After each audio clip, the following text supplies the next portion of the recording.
का ढकोसला 1947 में हमें दिखाया गया। आज भी आजादी महोत्सव 75वां, घर घर तिरंगा, ये हमें सपने दिखाए गए, लेकिन मुझे नहीं लगता कि देश स्वतंत्र है। जिस देश का कानून विदेशी हो, जिस देश की शिक्षा विदेशी हो, जिस देश की भाषा विदेशी हो, जिस देश की सब प्रकार की नीतियां विदेशी हो, जिस देश की भूषा विदेशी हो, जिस देश का युवकों के संस्कार विदेशी हो, क्या वह देश स्वतंत्र है? जिस देश का सर्वोच्च न्यायालय समलिंग लैंगिकता को अपराध नहीं मानता हो, जहां लिव इन रिलेशन और देह व्यापार को व्यापार बताया जाता हो, क्या वह देश भारत है? क्या वह देश स्वतंत्र है? मेरे वीर क्रांतिकारियों, यह देश संसार का सबसे प्राचीन देश है, सनातन देश है। इस देश ने कभी दुनिया को ज्ञान विज्ञान और चरित्र की शिक्षा दी थी, जैसा कि मनुस्मृति में भगवान मनु ने कहा। जिस देश के लिए महर्षि दयानंद सरस्वती ने सत्य और प्रकाश में लिखा कि आर्यावर्त देश के सदृश भूगोल में कोई देश नहीं है। जो पारसमणि सुना जाता है, वो पारसमणि दूसरा कोई नहीं, आर्यावर्त देश ही सच्चा पारसमणि है। इसलिए इस देश को लूटा गया। अभी भाई सुनील जी बात कर रहे थे राष्ट्र और संगठन। मैं कहता हूं राष्ट्र है ही नहीं। राष्ट्र उसको कहते हैं जिस देश में राजा होता है, और राजा उसको कहते हैं जो अपने चरित्र, अपने ज्ञान और न्याय से देश को प्रकाशित करता है। भीष्म पितामह ने महाभारत में कहा है, राजा रंजनाथ, राजा वह है जो प्रजा को आनंदित करता है। क्या आपको लगता है इस देश में लाल बहादुर शास्त्री के बाद कोई राजा आया है? आज लाल बहादुर शास्त्री होते तो वर्ल्ड ऑर्डर की चर्चा घोषणा संसद में न की गई होती, लाल किले से घोषणा नहीं की गई होती। हमारे देश के माननीय प्रधानमंत्री जी ने कहा वर्ल्ड ऑर्डर आके रहेगा, और हमारे माननीय सांसद तालियां उसी प्रकार बजा रहे थे जैसे लॉर्ड क्लाइव के जीतने पर एक मूर्ख भारतीय तालियां बजा के उसका स्वागत कर रहे हैं।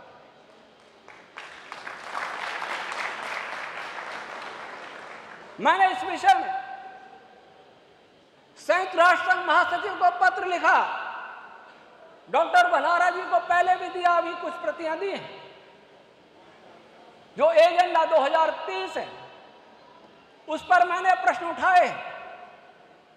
उसमें जो सपने दिखाए हैं, उस सपनों का एक एक करके पर्दाफाश करके कहा है कि आपका एजेंडा संसार के सभी लोगों को गुलाम और दुखी बनाने के लिए, रोगी बनाने के लिए। आपका एजेंडा संसार के सभी छोटे विकासशील और गरीब देशों को मिटाने के लिए है। क्या आपका एजेंडा विकसित देशों की भी सामान्य जनता को मिटाने के लिए है? और उस पत्र की प्रति सेना के कर्नल के कहने से मैंने विश्व के 200 देशों को भेजी, राष्ट्राध्यक्षों, भारत के महामहिम राष्ट्रपति से लेकर के हर एमपी को भेजी, लोकसभा या राज्यसभा, हरियाणा, राजस्थान, गुजरात, दिल्ली के सभी एमएलए को मेल किया, लेकिन डाक से भी भेजी। कई मंत्रियों को, प्रधानमंत्री, राष्ट्रपति, सारे भारत के मुख्यमंत्री, राजस्थान के सभी कलेक्टर, एसपी मौन क्यों हैं? कोरोना के नाम पर हुआ, वो भी वर्ल्ड ऑर्डर के भाग है। आज मैं भीनमाल में मेरा वेद विज्ञान मंदिर है, वैदिक और आधुनिक भौतिक विज्ञान शोध संस्थान। मेरा जन्म उत्तर प्रदेश के हाथरस जिले के एहन गांव में। मेरे परिवार में 4 स्वतंत्रता सेनानी रहे। साउथ अफ्रीका में भी मेरे परिवार के सेनानी रहे गांधी जी के साथ, और भारत में भी लड़े। इसलिए आज भारत को देख करके बहुत दुख होता है। जब मैं अपने संस्थान के छत पर खड़े होकर के किसानों को काम करते देखता हूं, बच्चों को खेलते हुए देखता हूं, मजदूरों को काम करते हुए देखता हूं, तो मुझे लगता है कि ये सब मिटने वाले हैं, इनमें जिंदा कोई रहने वाला नहीं है। इसी प्रकार नीतियां बनती रही। एजेंडा 2023 में किसानों को मिटाने का पूरा प्लान है। आज कृषि को घाटे का सौदा क्यों बनाया जा रहा है? मुझे लगता है इसके पीछे साजिश हो सकती है कि किसान खेती करना बंद कर दे और खेती को कंपनियों को बेच दे। इसके अलावा मुझे कोई दूसरा नहीं दिखाई देता। आज भारत की स्वास्थ्य नीति या भारत की नहीं, मैं विश्व की बात कर रहा हूं। विश्व का स्वास्थ्य विज्ञान इस प्रयास में लगा है कि हर व्यक्ति बीमार रहे, परमानेंट बीमार रहे। कैंसर, डायबिटीज, हृदय रोग ये बढ़ते रहें। और मुझे हर टेक्नोलॉजी, हर विकास का साधन इस मनुष्य को स्थायी रोगी बनाने के लिए। कोरोना के ऊपर मैंने भी बहुत प्रश्न किए, राष्ट्रपति को लिखा और ये कहा कि अगर कोरोना की बात सच है तो जो कोरोना के विरुद्ध डॉक्टर बोल रहे हैं इनको फांसी की सजा दीजिए, और मैं अपनी बात कहूं और नहीं है तो इनकी बात मानिए और ये गाइडलाइन को बंद करिए। मैंने राष्ट्रपति को पत्र लिख के guideline, vaccine, mask, social distancing, sanitisation एक एक बिंदु पर लिखा है कि इसका क्या प्रभाव, रिसर्च करके मेरे पास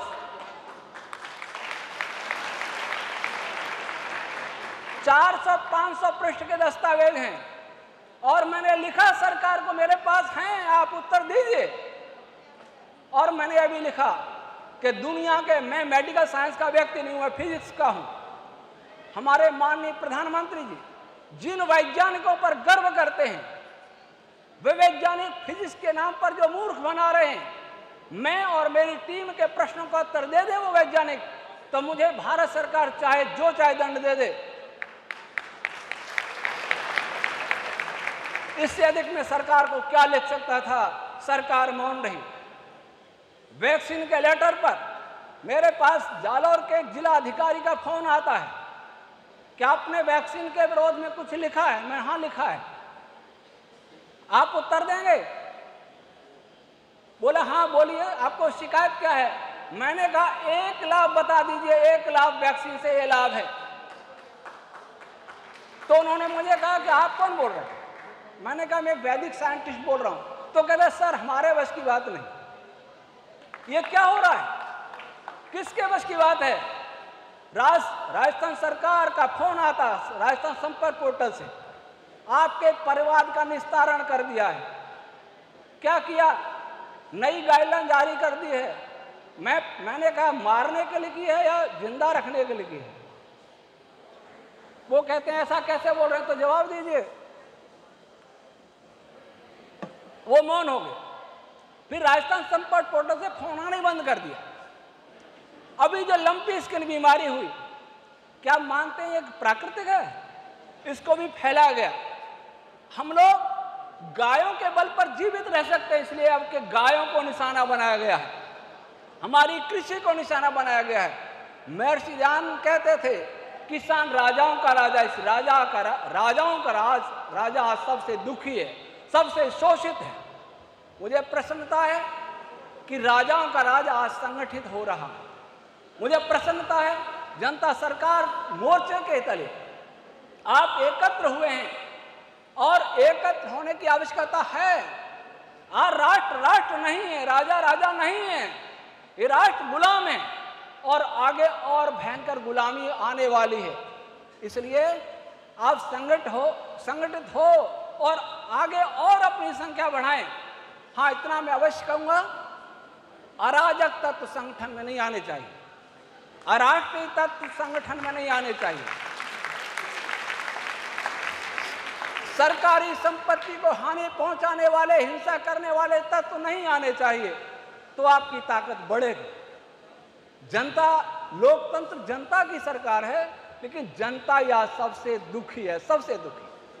वर्ल्ड ऑर्डर को रोकिए। अगर वर्ल्ड ऑर्डर नहीं रोका गया तो आप जीवित नहीं रह पाएंगे। आपकी पीढ़ी आपको धिक्कारेंगी कि हमारे पूर्वज कैसे थे जिन्होंने फिर गुलामी को रखा। एक बर्ड ऑर्डर लेके आया था मुगल, तब यहां के क्षत्रियों ने लोहा लिया, मरे भी। एक बर्ड ऑर्डर लेके आया ब्रिटेन, जिसमें लाखों लोग शहीद हो गए। अब ये 30 फिर बर्ड ऑर्डर आ रहा है। क्या हम देखते रहेंगे? क्रांतिकारियों ने किस लिए खून बहाया था, क्या हम कभी विचार करेंगे? इसलिए मेरे भारतीय भाइयों बहनों, आप जागिए, नहीं जागे तो सोने वाले के साथ परमात्मा भी नहीं देता है। ईश्वर आपको शक्ति और सामर्थ्य दे, हम संगठित हों और अपना आचरण संयमित रखते हुए। मैं तो एक काम कर सकता हूं। देवेंद्र बल्हारा मेरे से मिलने आए थे, आप भी आए थे। मैंने कहा था 2 मिनट, देश स्वतंत्र हुआ जैसा भी हुआ, उस समय हमारा देश इसके लिए तैयार नहीं था कि हम अपना कानून, अपनी शिक्षा ला सकें। मैं जानता हूं, मेरी मान्यता है कि राष्ट्र अगर रेलगाड़ी है तो शिक्षा उसकी पटरी है। अगर शिक्षा को नहीं बदला गया तो आप कोई भी नेता लाइए, पटरी उधर, कोई भी ड्राइवर लाइए, गाड़ी वहीं जाएगी जहां पटरी गई है। मैं शिक्षा बदलने का एक आधार तैयार कर रहा हूं। मैंने अपने वैदिक फिजिक्स के माध्यम से दुनिया के वैज्ञानिकों को चुनौती दी है। नोबेल पुरस्कार विजेताओं को अभिभूत किया है, अनुत्तरित किया है, उनका लिखित प्रमाण है। भारत सरकार के अधिकारियों को कहा है कि अगर सरकार मेरी बात माने तो थ्योरेटिकल फिजिक्स में भारत सुपर पावर बन सकता है। तो आप जानते हैं बीएसटी के अधिकारियों ने मुझसे क्या कहा, जो जी ग्रेड साइंटिस्ट हैं, क्या आपके पास तो बहुत नॉलेज है, लेकिन क्या करें, सिस्टम अनुमति नहीं दे रहा आपको कुछ सहयोग कर सके। तो क्या भारत स्वतंत्र है? मेरे एक वीडियो ब्लैक होल पर क्या कहते हैं वैदिक फिजिक्स, नासा के नाम से फोन आए, गालियां मिली, रशियन स्पेस एजेंसी के नाम से फोन आए, चाइना स्पेस एजेंसी के नाम से फोन आए, पुलिस में शिकायत की, पुलिस ने स्पेशल ऑपरेशन ग्रुप को शिकायत रेफर की। परिणाम क्या निकला? परिणाम यह बताया कि कॉल विदेशी थे, लेकिन किसने कौन थे, कहां से आए, ये कंपनियां बता के नहीं दे रही। क्या यह भारत स्वतंत्र है? जहां कंपनियां सरकार को यह भी नहीं बताया कि कौन गाली दे रहा है बाहर से, जो वेद को गाली दे रहा है, मेरी वैदिक फिजिक्स को गाली दे रहा है, मुझे गाली दे रहा है, कैसे मान लूं कि भारत रह गया है? इसलिए आइए, मैं आपका बहुत बहुत धन्यवाद करता हूं कि आप इतने लोग इकट्ठे हुए, आप में संगठन है और संगठन रहेगा तो कुछ हो सकता है, बिना संगठन के सब बिखर जाएगा। ईश्वर आपको संगठित रहने की शक्ति दे। ओम शब्द।